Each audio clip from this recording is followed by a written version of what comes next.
Liquorland are proud partners of the Sash for another season of footy. Footy is back and Liquorland have all your drinks for when the siren calls.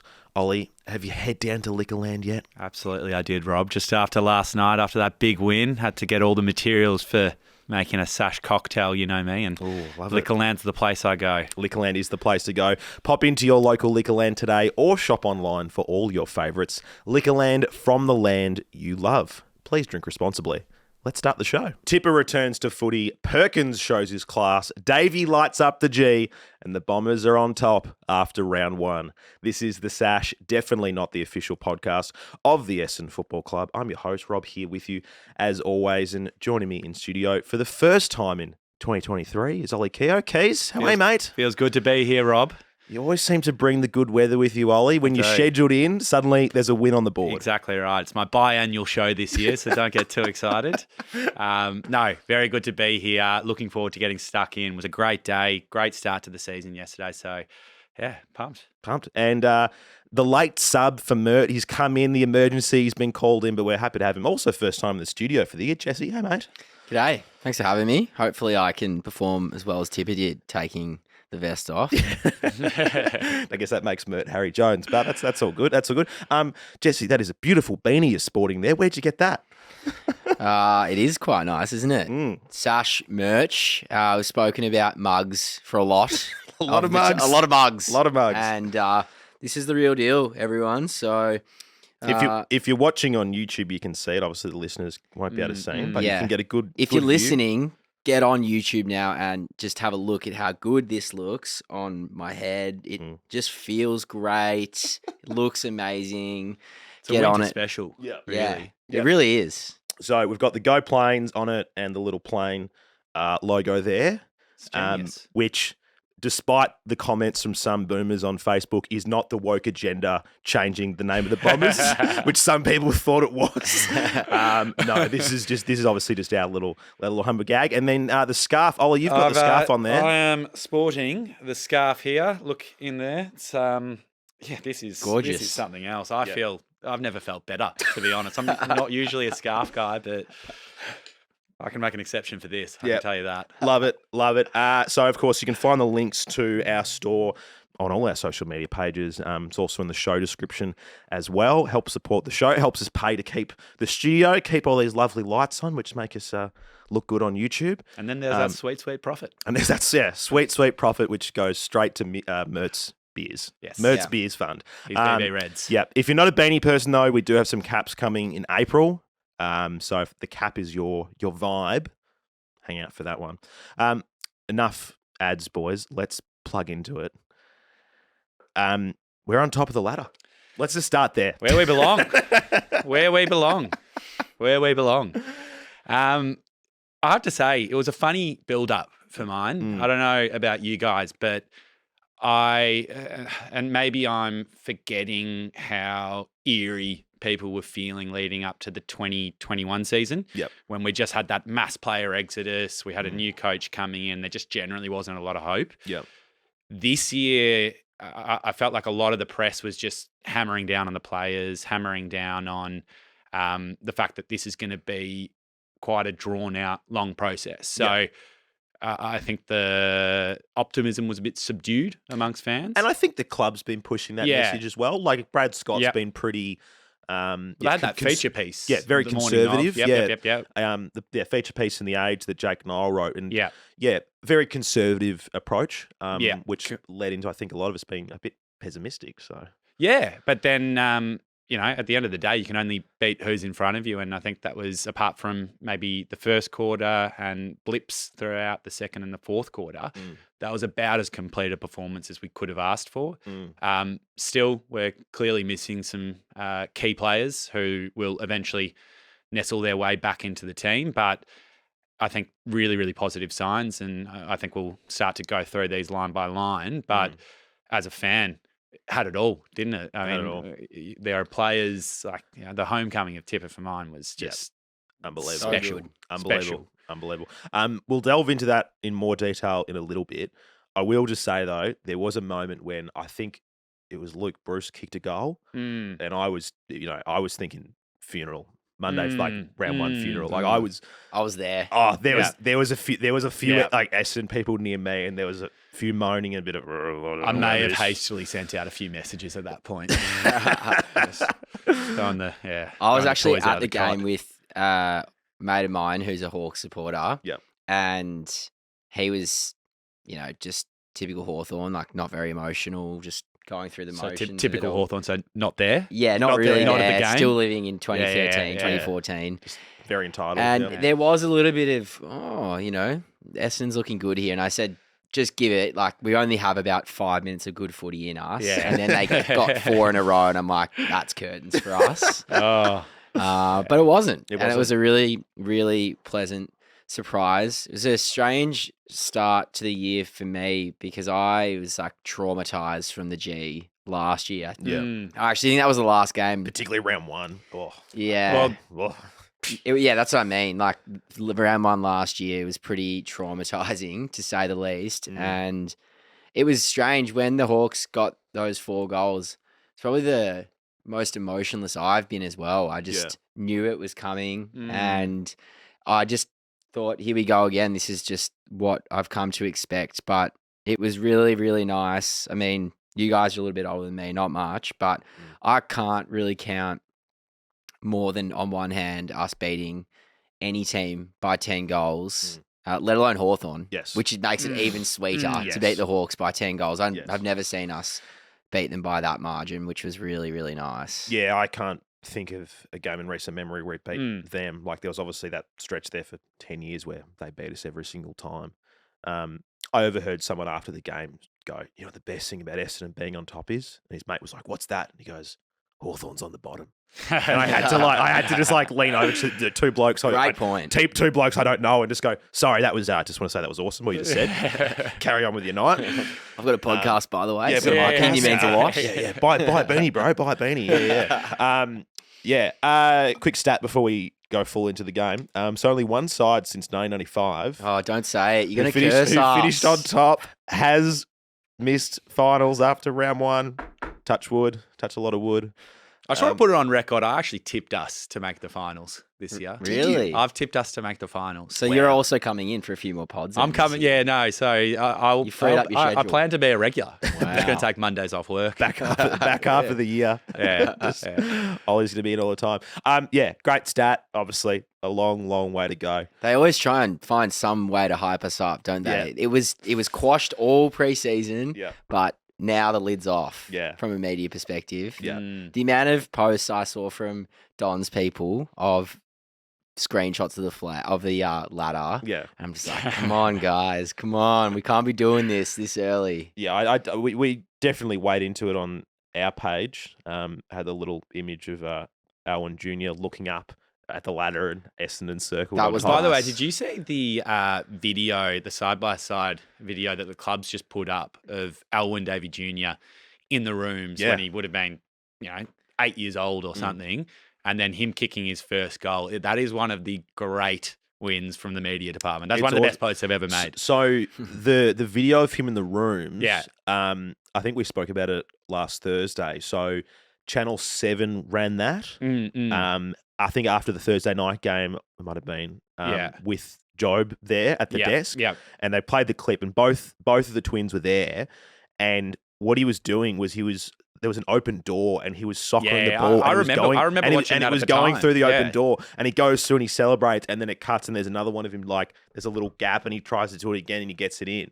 And Job was just like, they were obviously we knew around from all the that time. point. Yeah. We Can't knew- wait for how was this? Because there's a younger brother as well. And then I'm youngest not is sure. who the- I'm not sure. Imagine having 3. I think he's in his first year of TAC footy, so he's 16. So Yeah. he's not far So off. we're gonna have a team of Davies. Davy's great. Bring it on. Get Froggy back out of retirement.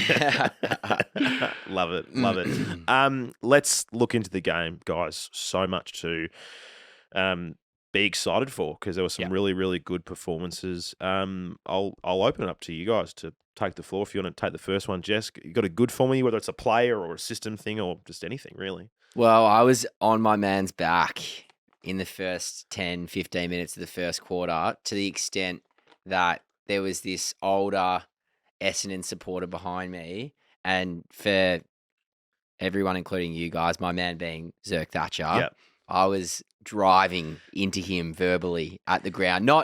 I wasn't hurling abuse, but I was really just, being skeptical of him. They like almost the first goal was where he got He that hand handballed pass it to no one. to Wingard, and then Wingard luckily It shanked was a clanger and a half. It was a clear It was and I was one like, of oh no, this Zerk- will be a long time. One of his But he settled into the game. One of well. his 2 or 3 that he usually gives up as goals, but you are right. He settled into the game, and he was alongside our entire defence. A positive for me for sure. Yeah. No, he was great, and I mean there was a point where I think him and Ridley had the most touches for our team because the ball was basically in that half. I think he had like 8 or 9 touches at the end of the first quarter. Yeah. Zerk Thatcher. Yeah. Played a really good game, and we've spoken a lot about how important he is for everyone else. Like, him taking a big key forward and then it sort of trickle down effect to everyone else. But yeah, you're right. He had a great game. Ollie, you going for me? Hey, one you've got here is Jai Menzies. Yep. A lot of talk, a lot of good talk coming out around this man throughout the preseason. Anyone you speak to, if they were within the 4 walls of the club, would sit you down and say, mate, wait till you see what this kid can do. He can run. He's got great skills, applies himself consistently at training. We saw a glimpse last year when he came into the side. I think it was as a sub. He may have had 1 quarter playing and he racked up something like 10 disposals. So he had an ability to find it. I was worried when the squad was initially announced because he was sitting on that extended bench, whether or not he would potentially get squeezed out. But, thankfully the coaches made the decision to keep him in, and I don't think he's going to be falling out of the side anytime soon. I think what he gives us insofar as a high pressure forward who can finish off their work, who can push up the ground, be a link-up player, those type of guys are absolutely invaluable. He comes into the side as well, even though he was a draftee in the mid-season draft last year. He comes in as a little bit more of a mature body. He's played senior footy. Was it the Sandford he was picked up? Yeah. So I love what he does. And he just knows, he just always scores. That's the thing that you can bank on. Just bins goals. He just always, you can, I don't think there's been a game I've seen him play, whether it be in the VFL or in the AFL, where he hasn't hit the scoreboard. And that's your entire role as a forward, including obviously being a pressure forward. But that just seems to come to him naturally. And a little bit of inside word is that he's quietly Brad Scott's favourite player. So Interesting. Don't mind that. Yeah. Interesting. He's a big fan of the rookie selection players, the blokes that went the hard road. So I think a bit of a Sammy Durham-esque, Drapes, Love that. Menzies, Love that. favourites. I don't mind that. Very clean. He's Jai. clean. Very Twinkle clean. toes as well. Yeah, very clean in tight spaces. Yep.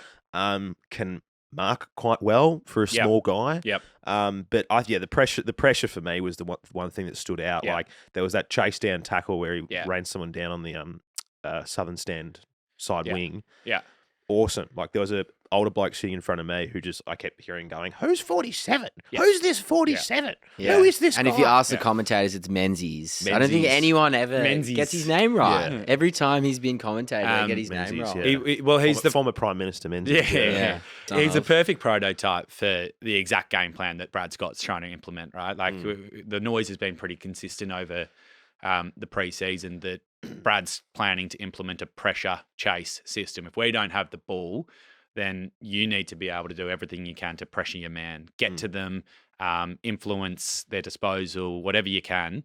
And Jai is manic in how he can cover the ground, do the little things that you wouldn't otherwise think of. So it's no surprise in that instance that Brad sees a favourite there. Him and Alwyn, just their ability yesterday just to consistently demonstrate 30, 40 metre repeat effort sprints. Yep. Yeah. And I mean, I think that Jai was great, but some of the efforts that Alwyn put in where it wasn't, I mean, I'm not saying Jai didn't do this, but for some reason it was just visually more evident to me, seeing the distance that he was covering and also coming higher up the ground. It seems like he's either got a license to come a little bit higher up the ground than Jai does, but he was also, I mean, the entire team was fantastic with their pressure acts. I don't think I've I can't ever remember seeing us play that type of football. It almost reminded me of like Sydney style football, just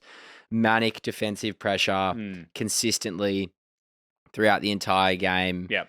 Really, it's just one of the things that's going to be interesting to see with our team this year, given that we're quite young and we're adopting this new style of football, is just to see how consistent that is, because it's all, well and good and great, to see that yesterday, but that doing it every week is what the next challenge will be. Yep. But if we can bring that level of fitness and intensity to every game, we're going to trouble a lot of teams this year. Yeah, definitely. What I really liked, both Davey and Menzies in particular, is like you said, they would run 30 or 40 meters for someone who they were never going to get. They were never going to get lay the tackle in, but it's the unrewarded run. Exactly, it's an unrewarded run. Pressure. They might just get a hand on them, or they hear the footsteps. Yeah, and countless times I was like, man, guys weren't doing this last year. They weren't doing it the year before that. Fleetingly, like Guelphy probably was probably one of the ones who did it last year. But I didn't feel like I was watching guys walking around. Yeah, no, definitely. There was like a few small patches in that second quarter. I was like, oh god, like people aren't running. But then from that point onwards, it was Wasn't it amazing awesome. though to see just how frequently you would watch, and it's a bit easier when you're actually at the game because you can see more players out of picture. Of course. But the amount of times you would see someone running from 20 meters, 30 meters away to just put on that pressure, and you just think, I just don't think they're going to impact the contest, but they just get there quick enough to cause a bit of pressure and possibly cause a turnover or a slightly more rush kick. And there was always that where players were just pushing themselves to that limit, knowing they could put in 100% effort and not get close. But it ended up resulting in, more often than not, the outcome being positive and the player getting to that contest. And geez, what a difference it makes the team look. Let's chat about Davey quickly. Because you mentioned him there. He's silk. He's so silk. God, he's good. His marking. That was the one thing I did not expect. Like the mark that he took that ended up in the goal. Firstly, amazing kick by Nick Martin. Awesome. That was unbelievable. Great kick. Love that. But just snatched it. And I think it was Blake Hardwick was on him. Yeah. Hardwick's a good player. Great defender. Tough defender. He's not an easy beat. And he just snatched at it. Yeah. And obviously went back and did it. And then even good leap as well. Yeah. Even that first shot on goal he had where suddenly that would have brought the house down. But he picked it up and then suddenly just realised that the sea parted up and there was run, and he just went for it. Take the game on. I love seeing a young player just in go, his first I'm going to have a game crack. doing that. I'm going to have a crack. Once he gets in front of settled 70,000 people to the pace of senior level football, he's going to start converting those. And then that other opportunity that he had at the other end of the ground that he ended up spraying when he had a couple of bounces and waltzed in. He's honestly so exciting. I cannot believe that we've got him and his younger brother, older? Jaden. Yeah, no, but younger, older, twins. Oh, yeah. Thereabouts. Much of a muchness, I think. So him, and obviously he's a bit more of a longer-term project with his knee injury, but, if you believe any of the hype that comes out of Xavier College and, what's he say, Shane Healy reckons that he's one of the all-time players who's going to be even better than Elwyn, he reckons, before his knee. So that's what they say. Is Jaden a small forward as well? He plays small forward, and Alwyn more so played through the middle. Left-footed, half small forward. Right. And he's got one of the great goals playing schoolboy football, right? Where it just burns two blokes, takes 4 bounces, dribbles in from the boundary. Love it. It's just nothing. That. Just pure hype. Just nothing. Pure hype. Yeah, so excited for him. It'll be interesting to see how long he can stay at the level before the body starts to get a bit sore. Yeah, no doubt. You can but imagine. Then we just bring in someone like Tex Wanganeen, who apparently had a great game in the VFL over the weekend, and he's I saw his preseason games as instrumental to his development, and then we've got this untapped talent in the VFL as well. That we've got a Will Snelling playing in the VFL, who also apparently had an amazing game. So it's just Snell a luxury. Will be itching to get back in the team. Yeah. Snell and obviously Matt Guelphy, who there's 3 right there. If you go by Brad Scott's press conference, Pat Voss kicked 5 as well. Yeah, Yeah, I 4 think goals, he did. 1. Yeah, but like the way Brad Scott was talking about Guelphy in the press conference, like, I think he's going to go straight back into the side once he's fit. Yeah. Fair enough. Which will be He's the interesting. top 3 being like reigning top 3 best and fairest podium finisher. So Let's keep going with more goods. Who does he replace then? think we- Let's just say if it depends who's hypothetically, formed. I mean, if he comes in next week though, who does he replace? I don't think anyone comes in next week after a game like you that. couldn't. You can't. But yeah, form, injury, all those things. Like, is it, could it be Tipungwuti? Could it be Davey? Could it be Menzies? It just depends. Could even be someone else. We got to talk about Archie. Yeah, All right. Talk about Archie. Best on for mine. Best game he's played so far in his career for mine. I mean, I know he had a game where he kicked 3 against Adelaide, which may have come close, but that was... He really should have had 5. Yeah, there was a lot completely. of easy chances. Well, not easy, but there was a lot of gettable goals. That Completely he gettable missed. goals, missed, but he's so clean. He's so impactful. Yeah. He takes the game on. He moves it forward. He's strong. He's so strong. So bloody strong. His ball use was really good yesterday as well. Some of those kicks through the corridor were really He's just good. got that, like, those powerful, like 190-ish centimetre mid forward types just have that ability, that strength through their core so they don't get tackled, and he's got that. So the challenge for him, depending on what his role is this year, I mean, yesterday he sort of had bursts throughout the midfield, but they were predominantly keeping him at that high half-forward link-up role, which I think for now is his best role. Yeah. But, I mean, eventually, the natural apprenticeship is for a guy like him to make his way into being a full-time midfielder. Yeah. So that is something that we will eventually see, and I just think it's so exciting where he's taking his game right now. His ability to shrug tackles at a young age, like...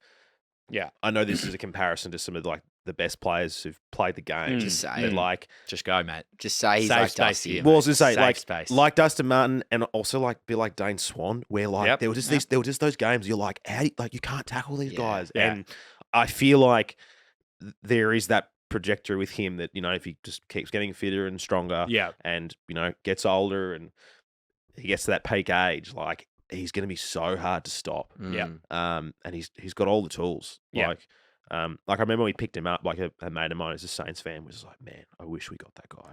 Like, he's it. Like he's the loosest bloke in Portsea apparently. So he's it. Best on for mine. Could have kicked 5 or 6 goals in the end if he kicked straight. Did everything right. Challenge for him is just to go on with it. Like Consistency for him, because we've seen what he's capable of, right? Yeah. But you hope. I mean, he's had a pretty relatively non-interrupted pre-season. So he's obviously coming off a pretty great base. So go on with it, young man. Yeah. World is yours. Go on, you good thing. You good thing. Other one who was probably up there for best, I think, was Mason Redman. Comfortably. Set the standard with his 60-metre bomb at the start. Yeah. Which why was that called back? I think it was because I think Dylan Shield ran over the mark to block whichever Hawthorn player was on the mark. Yeah, okay. So Redmond could run around, which you're not allowed to do. Yeah. And I would have thought surely that's just you give the free back, but they took it again, and I was like, great. Okay, great result. Great result. Get the sailor legs out. Dobbs a goal. Off you go. Loves a goal. Yeah. Defenders kicking goals. I like it. Yeah, him Ridley getting on the score sheet. Yeah. I like that a lot. Yeah. Just in general, the spread of goal kickers was certainly a great result, not something that we've seen. And it's interesting just in general to understand and view the way that we're structuring up around the ground. I mean, I think another great is just how much better our defensive structure across the ground looks. And I was really surprised to see how dramatically it has changed. Yep.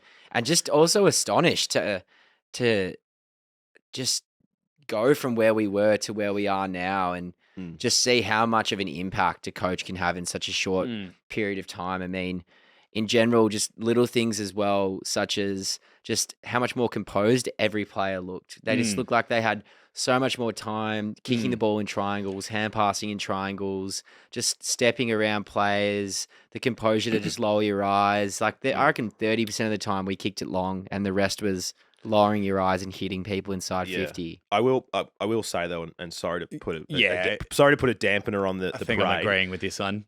Hawthorn Yeah, are deplorably. they are so shit. Yeah. They are I think horrific. with as that.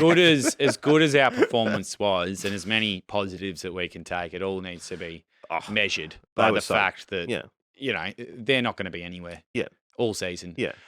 If we but can do again, that you can next- only beat what's in front of you. Yeah, exactly. And like next few weeks, we have some very winnable games. Gold Coast and Kilda. I think that's GWS. exactly right. The But if we- test comes in this next But month. but if we really, still to see if where we're we're still at. playing like that, Yeah.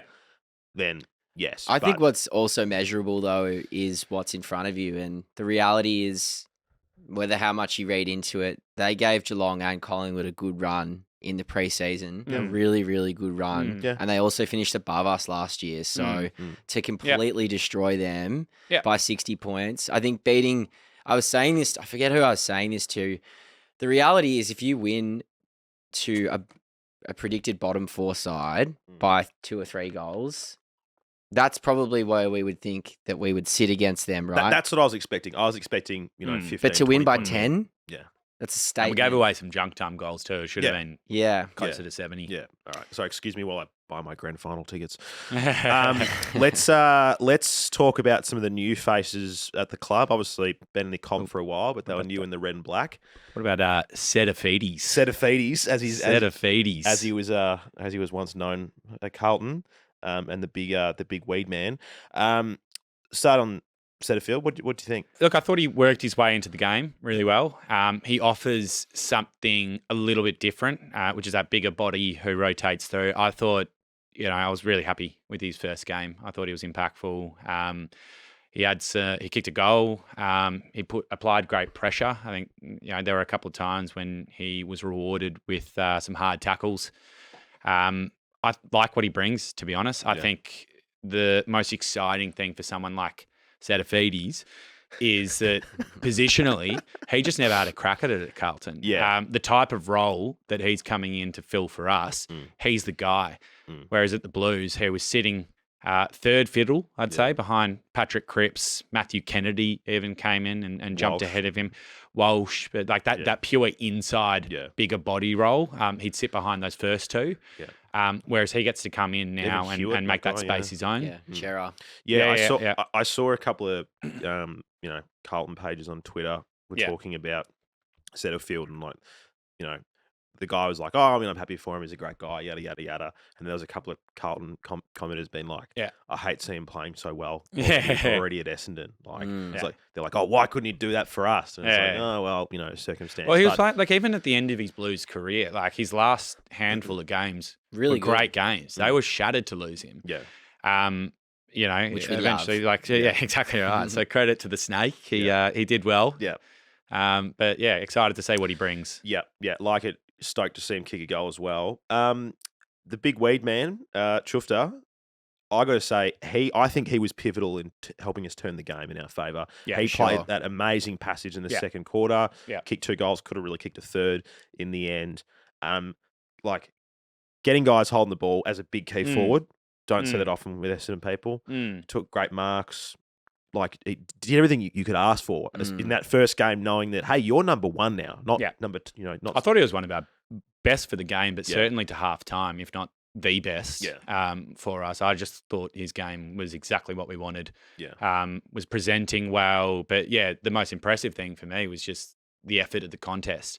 There were a handful of times when it looked like he couldn't get to the ball, where he was just splitting the contest, being integral, doing exactly what you want key forwards to be doing. Yeah.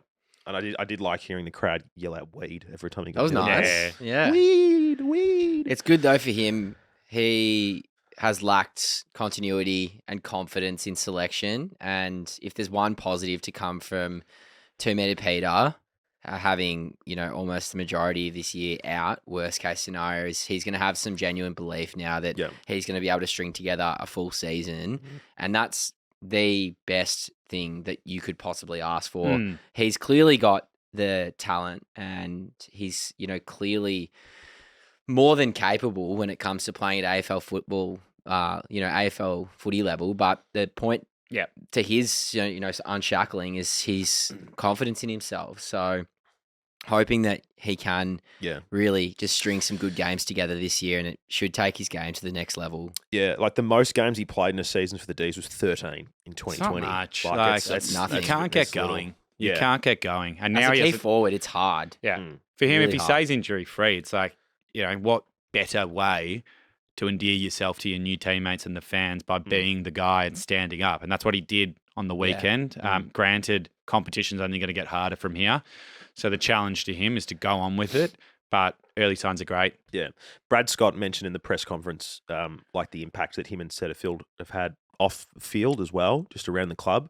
Like, you forget Wiedemann has come from a team that's won a premiership. Yeah, They of also won course. the VFL premiership that same year. So, there's certain levels of expectations of ways of going about it that he would bring and, be able to shed that light to guys younger than him, even just, peers his own age as well. Yeah. Stoked to have him. Awesome first game. Great to see someone in the number 10 kicking regular goals. Oh, yeah. Before we get on to Waller, Tippa, let's talk about Mr. Kyle Langford.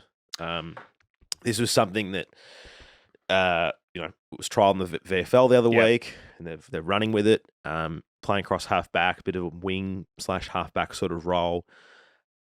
Thoughts? Smart decision. You liking it? Really smart decision. We clearly lack good ball use out of our back line. It's something that almost every player aside from Ridley and Redmond, when they get the ball, you've just got your heart in your mouth. You just, like, Laverty is prone to turning it over. Yep. Zerk Thatcher's prone to turning it over. But Kelly is as well sometimes. Kelly yeah. is definitely prone to turning it over. So, McGrath.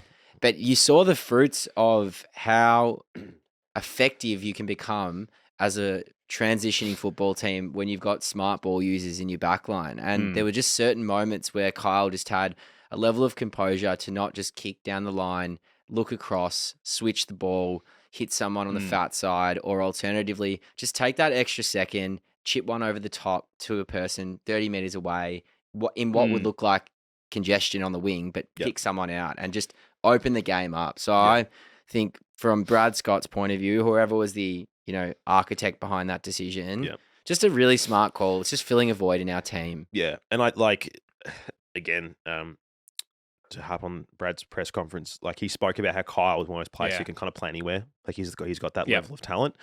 As an individual, I think Kyle's amazing. I'm interested to see how he goes against a side that actually applies some pressure. Yeah. Because I think Kyle's downside is I think he can be a bit slow Lethargic. in his decision making. His execution is often is amazing, but I think in a team where he's got someone just handing on him to get that to smother the ball or play the tackle, can he still pull it off? And then I think as well, just a bit of natural defending. Like, he had a couple of goals kicked on him late in the game, which for a guy who I'm fairly certain has not played much defence in his even junior career as well, will learn. That'll take time, but yeah, like it looked pretty good for round one. He looked good. I mean, after he was trialled there in the VFL practice game, I was a little bit sceptical for a couple of reasons. I think, I didn't want to lose out what he provides in the forward line. Which is, his ability to convert, he's an aerial presence. He's just a smart footballer.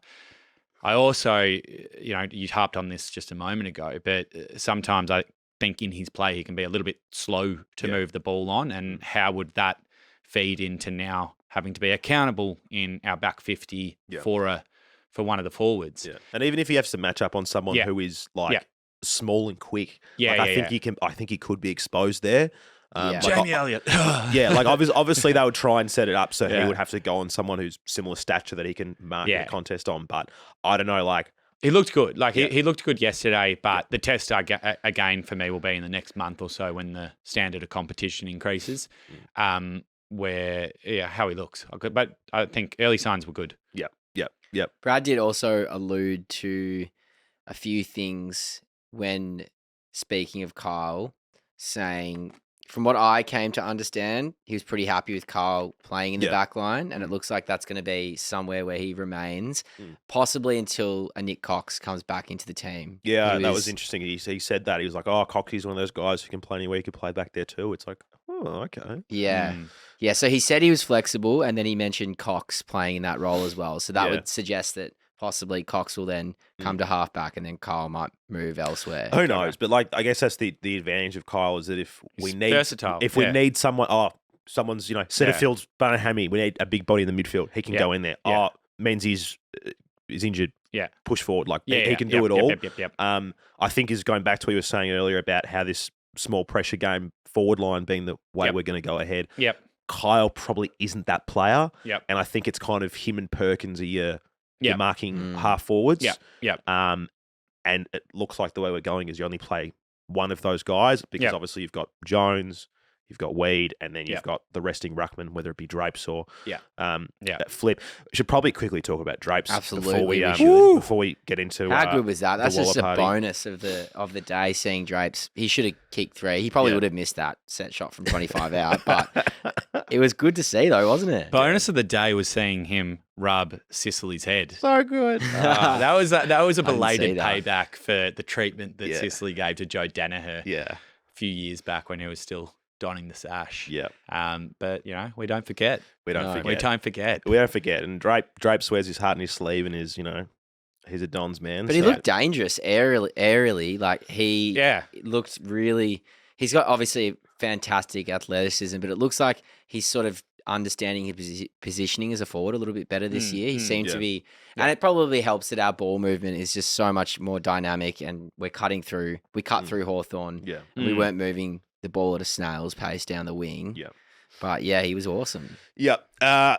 Let's get into, I think it's probably the highlight of the day, to be honest, is the return of the great man, Anthony McDonald-Tipungwuti, Waller, Tippa, whatever you prefer to run with. Whew. Pretty amazing when he ran out into the ground, right? If anyone was there, it was Standing That up, was ovation. like genuinely emotional. Yeah. I was welling up. Yeah, like even like there were Hawthorn people around me, and they were like, "Get to Tippa, Yeah. Tippa." Yeah. Like, everyone was up. there It was was chants amazing. going around me. I was like, it was like I'm at a bloody soccer game. Like this. Yeah. It had a different energy about it to what Yeah, I've big never time. felt an atmosphere like that at a football game. And then the chanting almost continued. They started doing like, we are Essendon, we are Essendon. I'm like, all right, we're kind of moving in the right direction. We're still very Australian with our chants, but maybe one day we can move to something more dynamic. I mean, that's the thing. If you're not in the cheer squad, it's you're not going to hear much chanting, to be honest. Apart from like, go Dons, So emotional, so good to see him back. Love the fact that Zachy Merritt was just like, got to find him with the ball, and like he had that first one that he got spoiled, and then obviously got the Could have mark in kicked the end. another as well. Could have kicked another. Should have kicked another. That's that usually his bread and contested butter. mark against Sicily and one of their other defenders was so nice. Heaven. Yeah. Super sub. Good call. Yeah. Good to see him just getting minutes and getting back out there, and I think you could tell that he would have been loving it. Oh, He would have been loving the reception. Big time. Like it was, I've been thinking about this a little bit recently. It's a little bit sort of left of center, but what would be your take on having the same type of system that soccer has for football with subs? So you can have 4 on the bench and then 4 subs that you can sub on. So, or 3. You can have 4 that you can choose from, or 3. So you can actually make bench. a number of strategic changes throughout the game based on how the game's going, like you would in a game of soccer. Yeah, I guess that is sort of what they're sort of trying to do with this tactical sub now. Is it is, a person comes on, that's it, and then they're out of the game forever. Like, I don't mind it. I quite like the sub as it is now. Yeah. I think same. that additional player who more often than not is actually being utilised. Yeah, exactly. And like, I think if you look at the weekend's games, like usually it's that small forward or midfielder running type player, someone who's going to have a, bit of extra legs. Like I'm trying to think, like Lockie O'Brien for Carlton on Thursday night. He was the guy who ran half the ground and then kicked it to Mackay, and then obviously went down the other end and Richmond drew the game. But like that sort of thing is like what suits us. I think you're going to find more often than not it's going to be a midfielder half forward type. I guess for us in this scenario that we just wanted to give Tip some minutes. But yeah, I like it. I don't really have too many bads. I don't think there is much, to be honest. I mean, I think McGrath needs to work on his kicking, but I think we all know that. There's a few in the I team. thought his game, though, overall was pretty It good. was. It was. Except for that missed tackle on Wingard. Yeah, that was... Pretty harsh. He looked to be moving well. Was broke moving, lines, which I liked. broke lines. And, Yeah. like, that was, the last time he probably felt like it was taking it on that much was a couple of years ago. So I think good signs. Improved by foot, but... I mean, we can say that about most people on most days, but You can see why Hindy's not in the team now with Yeah. the way that McGrath was playing. Well, there was that's a number of times he broke off the back of this stoppage, off the square when we won the clearance and looked really good. Just having him streaming through the middle was a really, really good sign. Yeah. And how is that midfield domination for like the second half of the second quarter and all of the third quarter? I don't think they won a single clearance for a good 35 minutes. Yeah. It was insane. Parrish was awesome. Shield was great. Yeah. Setterfield did his job. Like, Yeah.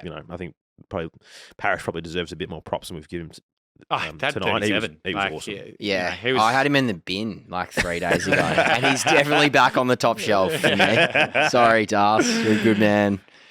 Don't go to Geelong, please. I'm picturing you just being like, "Oh, sorry, pal," and just like placing. Yeah, him it was back up like, there on the bench. sorry. You're like the toddler who's like throwing out his favorite toy, and then like the next day, he's like, "Where's my buddy rabbit? Where's it gone?" Yeah. He was awesome. Obviously, hopefully there's more games like that, and hopefully he stays positive, and I think we'd like to keep him. Now, normally we would have hot takes as we bring back for the year, but I got a little bit carried away in my celebrations last night, and I forgot to post it. I actually saw a couple of people sent some in anyway, but I just haven't prepared. That is a proper fan. I know. Sending them in. Yeah. Without even the so cool credit like the 3 or 4 people who did it. Yeah. I haven't had time to prepare everything properly. So we're going to push it to next week. They're always not great after a win anyway. They're always better after a loss. Yeah, like don't get me wrong, they're good. Like I had to listen to a couple of them, and like there's a plenty of get a dog up your Sam Mitchell, which we love. Don't get me wrong, we all love that. But I felt like there was going to be enough in the show that we didn't need to put it in. But next week, I promise that I won't get carried away. I'll set it up prior and make sure everything's ready to go because I didn't do it properly. Before we get to a break and chat to our great friend Paul Cousins, next weekend, boys, we're back at Marvel, the home of football. Pick the great glory. Any medallions up for sale? Well, I was going to say that's where I'm leading to, mate, because I'm keen on a few. Flicking my way. Ticketblaster, our great friends there, are back on board again this year. Amazing. The best seats in footy. Great organisation. They are the best seats in footy. They are the best seats in footy, and I challenge anyone to find me a better seat. Again, smoker section on the, for all you smokers, vapors, you can do it. You can not in the seats, obviously, but there is a spot there. So best seats. Yeah. And if things get dark, you can pull out the screen and watch maths or whatever it is that one of your favourite sitcoms. Bring a headset just in case. Just bring your headset. They don't supply them. Yeah, you're like, Can you blast it out loud? Does it any? No. Nah. Speakers at the seat would be a bit distracting. Yeah. Just like midway through a play, you just hear like Seinfeld on. A little guitar slap. Yeah, that'd be good. But yeah, thanks to our great mates at Ticketblaster, ticketblaster.com.au/the Sash, although I'm not sure if that link is still up and available, but maybe just ticketblaster.com.au. Great tickets. Get them for your mates, your partner, maybe a family friend, or if you just want to have a special treat and go sit in the prime seats. We'll be there on Sunday. So if you get it, that's a great reason to do it. Get a ticket and then you can come bother Mert all day. Yeah. All day. Play Seinfeld next to him. I'll swap seats with you so you can sit next to Mert and just let him have it. Give him hell. We'll be also selling merch in the toilets. So if anywhere. Yeah. Far left cubicle. Mert legitimately said, knock 3 times. Mert legit said, it's like, man, we should just like get a plastic bag and like sell t-shirts at the front of the G. And I'm like, I'm not doing that. I'm like, if you want to do that, you can. He's like, no, we should set up a stall. I'm like, I think you need like a license for that. Yeah, but he's like, it's a whole thing. I just let him go. Yeah, he's like, no, we'll just hang out. We'll just hang out near the train station. I'm like, man, if you want to go do that, by all means. I'm picturing Mert like pieces of timber. He's like smacking in wood, trying Yeah. to make this stall Yeah. the worst looking stall you've ever Yeah. seen. Lemonade store Yeah. vibes. He's got a bag of t-shirts and then a spray and wipe for the car windows when they come past. Yeah. As well. He's just covering all bases. Let's take a break, boys. We'll come back with the great man Paul Cousins for the VFL wrap. The VFL starts officially this weekend, and we'll get all the lowdown from Paul about what's going on. And then I've got a little game to end the show, which should be a bit of fun. I love games. Stick around. I love games. This halftime break is brought to you by Liquorland. Footy is back, and Liquorland have all your drinks for when the siren calls. Plus, you can find great deals on all of your favourites. Jesse, what's the favourite at Liquorland these days? I don't know. I've been staring quite intensely recently into the VB Reds. I was going to ask, have you tried them? I haven't, but I'm really keen to see where it takes me as a person after a few. Like, not too many. Obviously, we've got to drink responsibly, but I kind of feel like if you have maybe even two, it could take you on a bit of a journey. Yeah. I'm interested to see how they go. Are they as delicious as the green ones?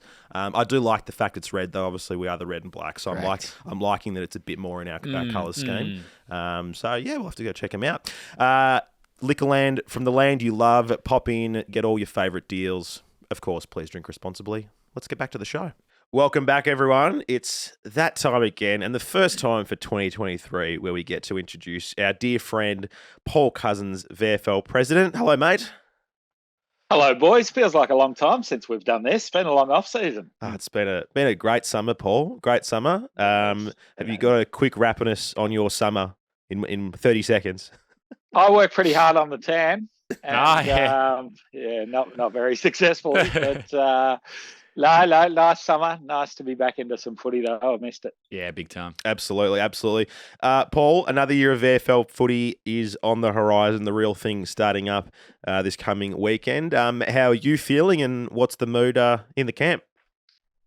Both very, very positive. Yeah, no, I feel good. It's we've had, as I said, had a nice break, but really ready to get back into it now. And the mood in the group is terrific. We've got a really nice sort of strong list this year. We've, I think, really improved our list. I mean, we lost a few good guys, but managed to bring in some really sort of high-end talent, and our depth of the VFL list it looks really improved as well. So we've got Lee Tudor back full-time in the coaching hot seat, which is a real positive as well. So no, all positive from us. I think we've had 4 pre-season games and won 3 of them, and just got pipped by Box Hill by a goal or 2 on the weekend. So looking good, boys. We're up and fit and firing. So hopefully it doesn't all go to crap this week after I just touch wood.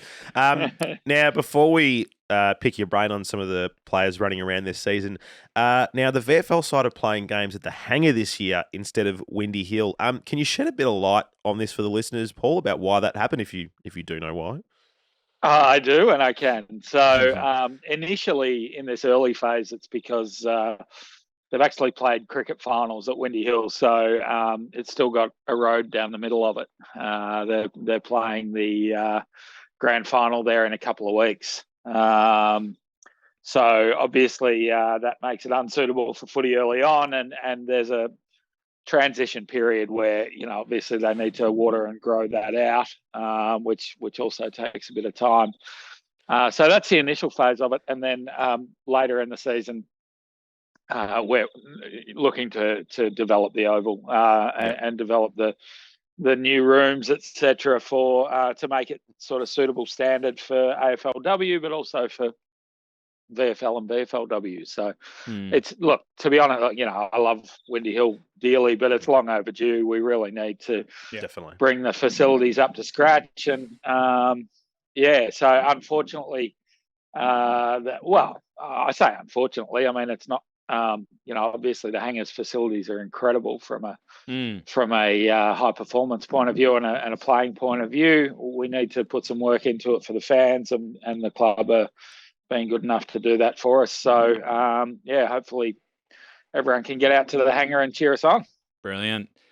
Paul, as with any year, there seems to be a lot of list turnover. So I can see there's a lot of new inclusions within the VFL list for this year. So who are some of the new names that is, that you think will feature a bit this year, and who should we keep an eye on? One of the positives we've had actually is more than previous years, we've managed to actually keep a really good core group together. We have had really high turnover the last few years, but this year we managed to keep a core group, and I'll get into a few of those guys soon. But some of the new names that that people will know, I guess the obvious ones are Tom Phillips, who played a hell of a lot of good AFL footy with Collingwood, has been at Hawthorn for the last couple of years, and is still, you sort of think of him as being around forever, but he's still a reasonably young bloke and looking to make his way back onto an AFL list, hopefully. So he's come in off the back of some injuries in Hawthorn, but has really got himself fit and ready to go. So he'll be a huge asset for us. Quentin Narkle from Geelong, who spent the last, I guess 5 or 6 years at the Cats. Did the entire pre-season with Richmond, and then we managed to snavel him late. So that's nice to get one up on the Tigers. I love that. So he's been a great addition for us as well, obviously. Brad Lynch is another who's come across he's actually playing his footy in Queensland the last couple of years, but was on the Western Bulldogs list a few years ago. Who's a sort of tallish outside mid / halfback type. Who's really had a terrific preseason, mostly with the AFL group actually, as well as with us obviously. But put every right foot forward and looks really good going into the season. Jack Cleaver's another who came over from WA. He's played. He's only a young bloke. He's just out of the Colts system over there, but he played a bit of senior footy in the Waffle last year. Brilliant. He's a big body, big, strong. I say kid, kid. But look, he's come over just after Christmas and looks really good. Sort of plays good on him. Predominantly back, but he's moved really well as well. So I'm absolutely certain I'll be forgetting some, but they're probably the main names of the new guys. Good list to work with. Very nice. Now, Paulie, you know that this is usually Jai time, you and me, just getting around Jai Menzies. And I do. Great to see. And look what happened when we got around. Oh, I know. How good was it seeing him out there on Sunday? Jeez. It was awesome. But we've got to pass the baton down now to another small forward who I really was impressed with in a few of those pracky games. And can you talk a little bit more about how you've seen Tex Wanganeen's preseason and just in general his game over the weekend? He's been good. I know he played. I think he only played the first AFL practice match, didn't he? The Gold Coast one. I don't think he played the St Kilda game from memory. Yeah, I think you're right. But look, it showed some really good signs. He's a great young talent, Tex. Like he's, I think we've all seen sort of flashes of it. He's a kid who hasn't played a whole heap of footy, I think, as we talked about last year. And then, of course, when he's come into the system, like he came in with a bit of a bang early last year and then got injured pretty early and missed a lot of the season as it happened. So he's one who really just needs some games of footy. But having said that, he really shows an ability that not many have got to do some pretty freaky sort of stuff. And, he's bigger than people think. I mean, I know we're calling him a small forward, but he's actually pretty good body size and, can compete with bigger guys as well. And he's quick. He knows where the goals are. He's got terrific skills. So they're all kind of the skills we want, aren't they? So there's plenty to work with. I know everyone's excited about him going into his second year. Everyone at the club certainly is. So he was good on the weekend. He did some really nice things. Not sure if he hit the scoreboard off the top of my head, but look, he's one who it's funny actually watching Will Snelling and Matt Guelphy run around in the VFL and Tex on the weekend, and I was talking to a mate from the club about the fact that we had absolutely no small forwards last year, to the point where Guelph and these guys were really carrying the load. Yeah. And now all of a sudden we've got like 5. Yeah. So, It's exploded. It's awesome. Yeah, so it's probably going to be a bit harder for those small forward types to get a game than it was last year, which of course is a positive. No doubt. Overall. But and what it will do, I think, is probably allow Tex to develop more at his own pace. In the VFL, he, I think we all understand he wasn't really ready for AFL footy last year, but circumstances meant that that he got some games early on and did some terrific things. But probably just needs to learn a little bit more about actually just positioning and finding the footy a bit more, and all those things that young blokes need to do. And hopefully with some time in the VFL, he can start getting those sort of possession counts up into the mid-teens and those sort of numbers, which will allow him to do more damage with those silky skills that he's got. No doubt. Paul, one bloke who has become a bit of a cult figure amongst Dons fans is Pat Voss. Now, he's, by all accounts, had a monster of a pre-season. He's, over the weekend, bobbed up for a bag of goals. How's he going? What do you see for him this upcoming year? Is there a chance to potentially break into the senior side? I know with Peter Wright going down with injury, there's potentially a sort of key forward vacancy that he may be able to make his if form permits. But I'd just be really interested to hear your thoughts on him. Well, I can't believe he wasn't the first question, if I'm honest. Yeah. He's absolutely flying. Yeah. He really is. Yeah. The answer to the question is absolutely. He Yeah. can absolutely make his debut this year. Now, circumstances will dictate whether that happens. But would he handle the occasion? Would he be able to step up to that level and give it a good crack? I think the answer is absolutely yes. Yeah, nice. I think he ended up with 5 on the weekend, which, he was able to take a whole heap of contested marks. He was able to mark deep with, around packs with lots of bodies around him, which is a really good trait out of a big power forward, which he is. He's still, I said a little bit with Tex, but he's still learning the game. He really is. Again, he's one who hasn't played a whole heap of footy, and has probably developed into this huge, big, strong bloke only over the last few years when he hasn't played a whole lot of footy. So I don't think anyone really knows what his ceiling is, or even maybe where he'll end up playing. I think we talked about it a bit last year, where he also has this ability to sort of get up around the footy and create some havoc too. So, but his last couple of weeks in the VFL, he didn't play last week. The week before that, I think he kicked 3-4 or something along those lines, got a whole heap of shots on goal. Wow. And again, as I said before, created some real havoc around the place. That's kind of what he does. He hits contests hard, and he's sort of can be a little bit prone to giving away the occasional free kick. But it's okay. He plays the game in a really aggressive way. So you get a little bit of the bad with the good when players play like that. Like, they can give away a few frees, but his pre-season's been sensational. Love that.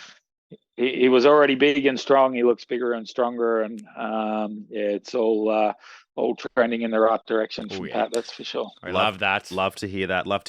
One last player from me, Paul. I think Ben Hobbs was playing some limited minutes in the practice match over the weekend.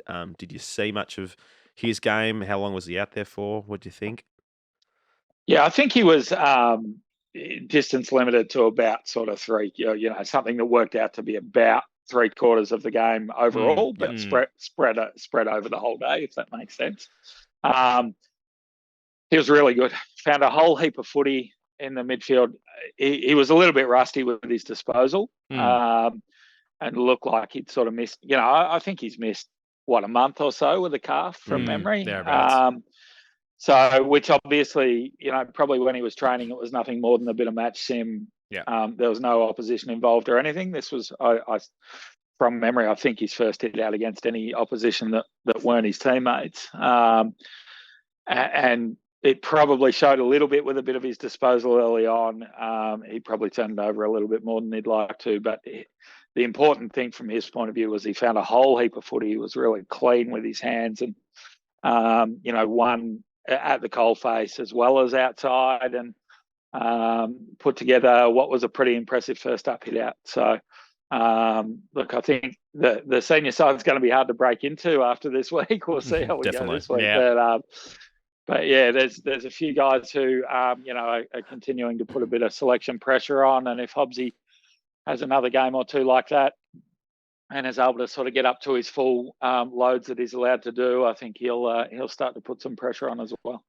Love to hear that. Love to hear that. Now, Essendon VFL, we playing GWS 2:05 p.m. at the hangar this Sunday, the 26th of March. Paul, it's amazing to have you back on for another year. We're pumped for another year of VFL footy, and we'll speak to you next week.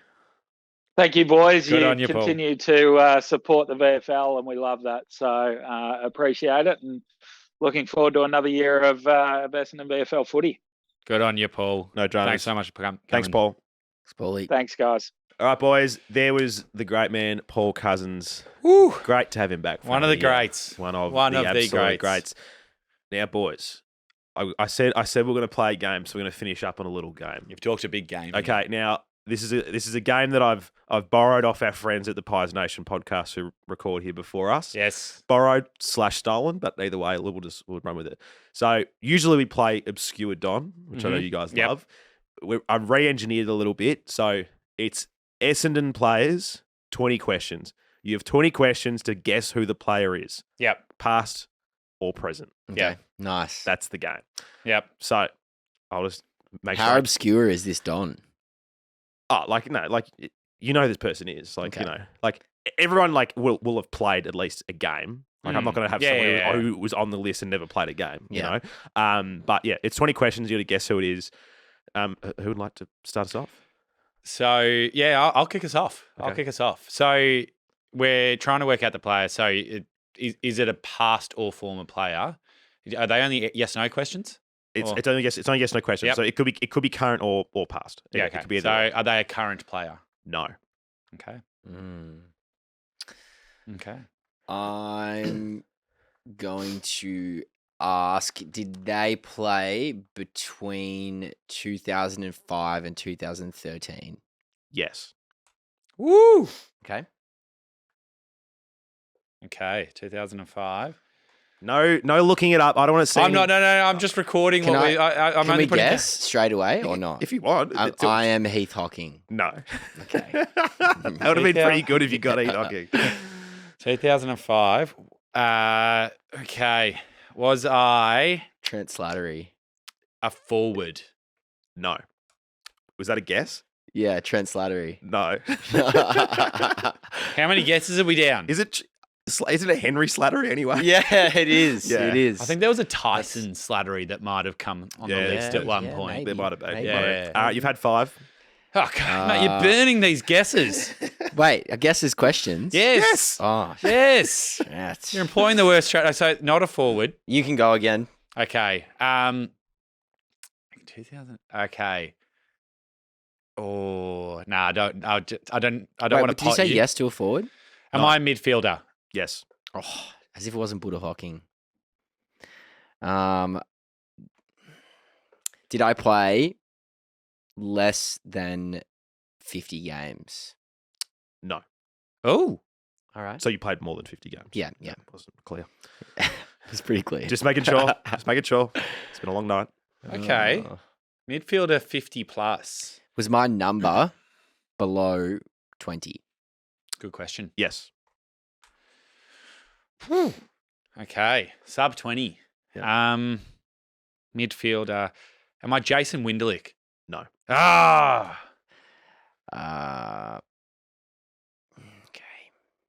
Okay. Did I have brown hair or blonde hair or red hair? It's a yes/no question. So, Did I have brown hair? yes. Okay. Okay. Between 2005 2013. Does my first name have 2 syllables No. or less? Wait. Dang. You said just have two. You said just have two syllables. No, Okay, well that rules out that person. Did I wear the number 4? no. Okay. I think we're not employing the best strategy here. 12. You've done 12 questions. Okay. That's all right. We're like halfway there. We've really dented the sphere here. It's good. Half glass full. Okay. So 3 syllables is a lot in a name, isn't it? I think we move away from syllables. Yeah. Let's try and find something syllables, else. we're not getting anywhere. You're not syllables is not your Okay. friend. All right. Fuck. Okay. Midfielder. Did I ever play in a finals win? I would have to double check that. I'm not 100% sure. Okay, this is good though because Okay. this means that he's around the era. Yeah. Around the You've era. you've given us away a bit there. Yeah, Just- that's nice. I just need to quickly clarify. Just put on some hold music, everyone. Okay. As I go to Footy Wire Oh, and I search this person's name. Did they play in a finals win? Let's have a look. No. Oh my god. No, sorry. Footy Wire's being a real nuisance. Give me a second. I need to search by games. That's it. All right, let's go back to those years. It's good. Gives us more time to think. Talk Yeah. amongst yourselves. No. Yes, I did. You played in a win. finals win. Yes, I did. You've had 13 questions. Woo! None as good as that. Okay. Okay. It's whew. Finals win. God. Did I play in the 2000 Premiership No. Grand Final? No, you did not. Ooh. Am I Spike McVeigh? No. Good guess, though. But no, Oh. you're not Spike McVeigh. Did Welshie play back then? Uh, But I guess he's more blonde, wasn't he?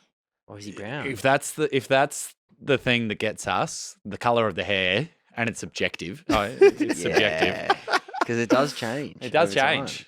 You're going to hate yourselves when you find out who this is. Why? Am I Adam Ramanauskas? No. It's Oh, almost he won the flag in 2000. 4 to go. It almost becomes a guessing game from here now. I think we've narrowed it down enough, have we not? Yeah, I reckon. So what do you know so far? So you know the era. Below the number 20, We know that they played. more than 50 Wait, they played in games. a finals win, right? They played an A finals win. Yeah. They played more than 50 games. And Yeah. they were a midfielder. Yeah. Listeners are pulling their hair out right now because they probably know who it is. Danny's filthy. Danny knows who it is, definitely. Did I Danny play Rose. any other position aside from the midfield in my career? I'm going to say no. Oh, I'm going to say no. okay. Then Welsh is out. I mean, like, players obviously might drift forward or whatever, but, like, you were a midfielder. That's how everyone remembers you as a player. Mark Johnson.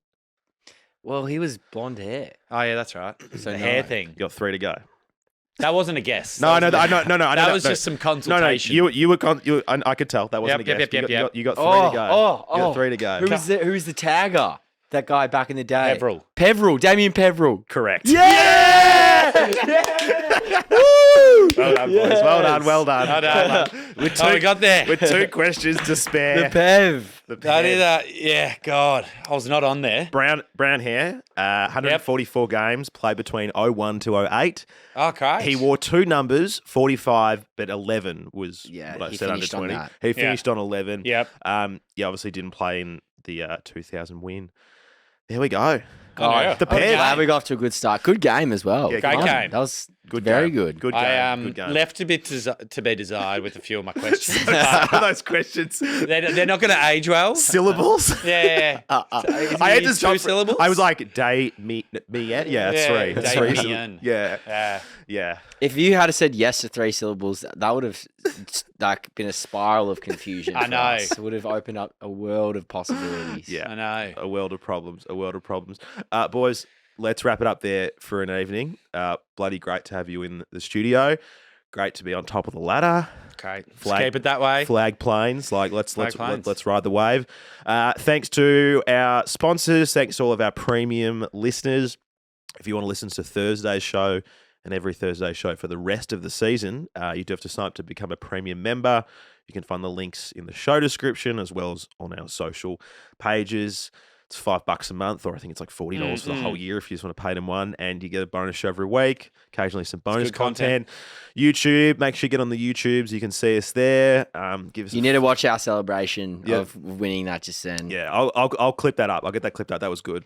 Far left cubicle Medallion Club toilets merch is being thrown around. Yeah, if you see Mert washing windows on Punt Road, give him a shout out. Give him a shout out. Buy a beanie, buy a scarf, help support the show, helps us pay for all the stuff that we're doing. Don't give him too much money because you need to get your subscription for the month. Of course. But thanks, everyone. Love you all. And quick shout out to Tim and Mitch, who bailed me up at the Richmond Club last night. That was quite funny. Go, fellas. Yeah, good on you, fellas. Word of advice, don't approach people at the urinals. Wait till they finish. Unless they're selling merch. Yeah, correct. Unless they've got plastic bags with merch. Yes. Then that's when you need to approach. Yeah, that's when you need to approach. It's the only time. Yeah. But thanks, everyone. Go Bombers. Go the Plains. Top of the table. Woohoo! Liquorland are proud partners of the Sash for another season of footy. Footy is back, and Liquorland have all your drinks for when the siren calls. Liquorland, from the land you love. Please drink responsibly. Thanks for listening.